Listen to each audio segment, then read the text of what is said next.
depression, pagka down, super down to the lowest point. Kung titingnan po nating mabuti, ano po ba ang depression? Actually, nagsisimula po ang depression sa magandang pangyayari. Unang-una, ang gana mo ay mataas. Masaya ka, tapos all of a sudden, makikita mo na parang merong kakulangan sa'yo na naikukumpara mo na yung sarili mo dun sa ibang tao. No? And then, nadadown ka. Okay, like for example, another part ng depression, yung mga crushes, yung mga nagkaka-crush, no? Ganado sila sa mga crush nila. Unang-una, nakita pa lang nila, nakilala nila, okay, binati sila, masaya sila. Pero pag yung crush nila ay merong ibang crush o hindi sila yung gusto, naaapektuhan na sila, hindi na sila makakain, hindi makatulog. Yan po yung aspeto nun. Meron din namang aspetong tungkol sa itsura. Okay? Pag siya, nagsasalamin siya, pinapaganda niya yung sarili niya, pinapapugi niya yung sarili niya, pagkatapos, kapag lumabas na siya, nakikita niya merong mas maputi sa kanya, merong mas matangkad sa kanya. Actually, yung height, malaki pong faktor yan para ma-depress ang isang tao. Maniwala kayo sa akin. Kaya kung hindi nyo ite-take yung advice ko mamaya, mahihirapan po talaga kayo. Meron akong advice. Mamaya sa the end ng video, syempre, bibigay natin. Tapos, yung sa itsura, may mga tagyawat siya. Okay? Nawawalan po ng confidence yung tao. At masaklap po na naglilid yan sa depression. Pero ang pinakamasaklap po na depression is this, yung depression sa tunay na buhay. Ay, yung totoong buhay, yung pananalapi sa pera. Magsisimula yan na marami siyang pera, tapos nagastos niya yung pera niya, tapos darating na yung mga bills, yan, nade-depress na, panahon na ng pagbabayad. Kaya yung iba po, sad to say, pero narinig po natin na hindi maganda ang ending nila.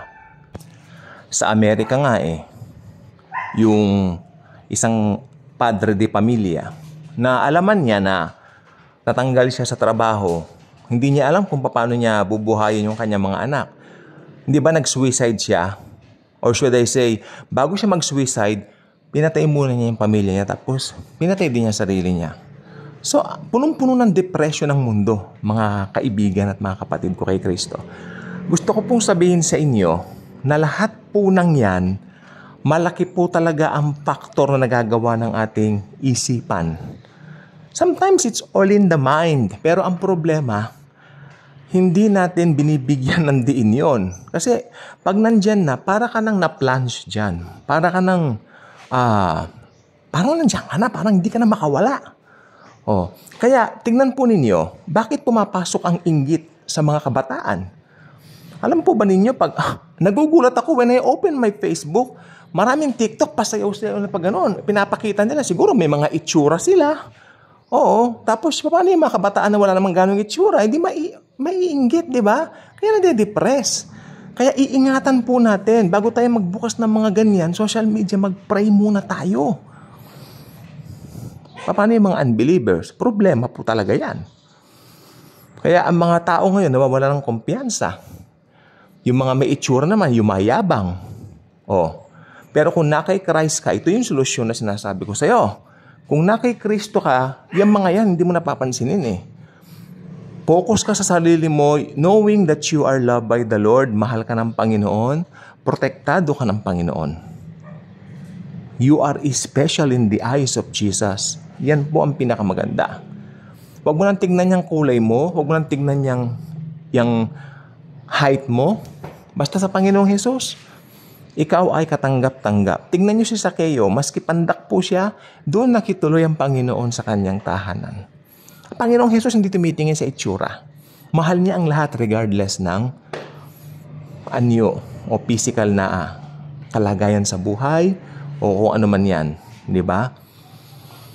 Tsaka, karamihan po ng nade-depress, napansin ko po, ayon po sa aking pag-aanalisa, ito may pinsan po akong ganyan ngayon. Nakita ko po siya sa Facebook kanina. Ako ay nalulungkot.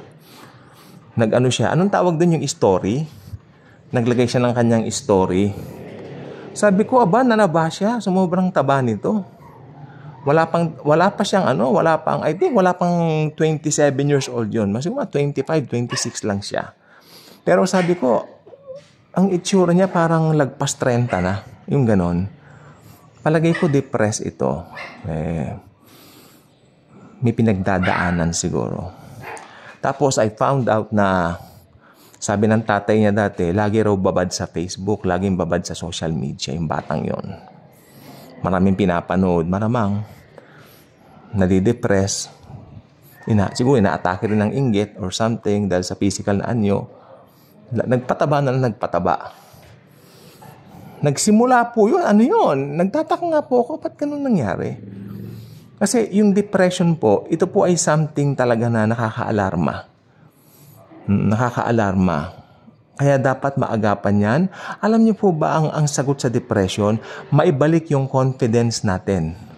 Pero this time, hindi mo ibabalik yung confidence sa sarili mo. Put your confidence in the finished work of Christ alone. Tama na yung sa dati mo, di ba?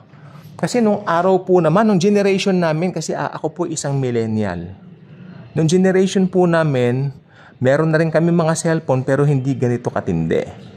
Wala kami yung pa-TikTok, wala kami mga ganyan. Basta dati masaya na kami pag kami ay may Friendster.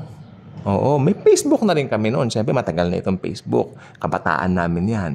Okay, pero wala kami yung ganito na masyadong mahigpit ang kompetensya.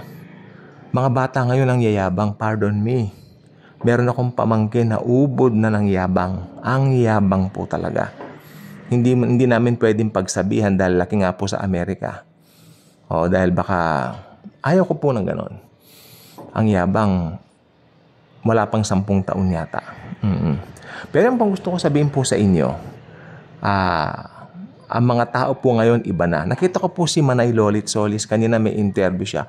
Sabi niya, karamihan ng kabataan ngayon hindi na alam yung television, hindi na nanonood ng TV, panay nakatutok sa cellphone. And very alarming yung sinabi ni Manay Lolit Solis. Totoo po yung sinabi ni Manay Lolit. Lagi na lang At ang nakakatakot, mas sikat ngayon yung mga influencer, sabi niya. Minsan may mga influencer na hindi maganda yung mga pinapa-influensya sa tao. Kaya influencer kami kay Jesus. Ini-influensya namin ang tao kay Jesus. Pero kabaligtaran ang gagawin ni Satanas diyan. I-influensyahan niya sa kanyang taktika. Kaya mag-iingat po tayo. Yan, nandyan po ang build ng depression. Akalain mong ikaw, okay, let me give you an example. Ikaw, hindi ka mayaman. Tapos magpapakita itong mga anong ito. Dati, mahirap sila, yumaman sila. Ipapakita nila para raw maka-inspire. No, hindi po nakaka-inspire yon. Nakakainggit po yun.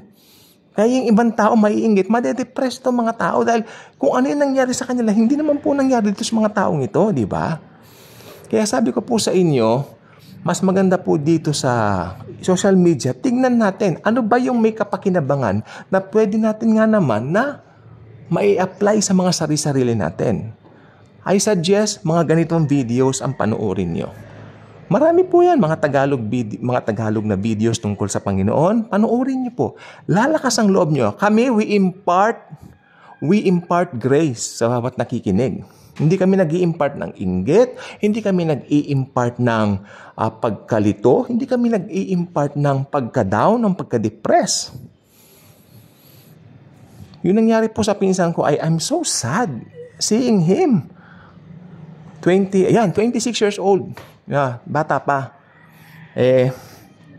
Ba't ganun? I mean, what happened? Ang taba po ng mukha niya. Hindi po ganun dati yun, mga 10 years ago. Nagtrabaho yan sa BGC. Oo, hindi ko alam what happened to him. Siguro minsan dalawin ko po dahil alarming, Nagtrabaho siya sa BGC. Hindi ko alam what happened nga. Ito pong gusto ko sabihin po sa inyo. Para hindi kayo ma-depress, turn your eyes upon Jesus. Turn your eyes eyes upon Jesus.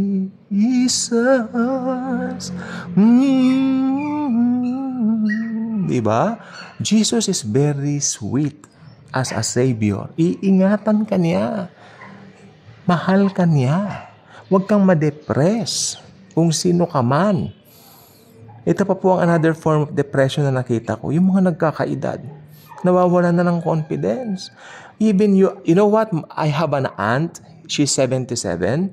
Full of self-confidence. What is your secret, aunt? Ako, galing siya ng States. Umuwi siya dito. Jesus Christ. Then, tumawa siya. Ngumiti siya. Jesus loves me. Yun. Lagi kong iniisip si Jesus. Namatay siya para sa akin. Tapos lumalakad kami dyan sa BGC. Minsan. Taguig. May isang naka-notice sa kanya.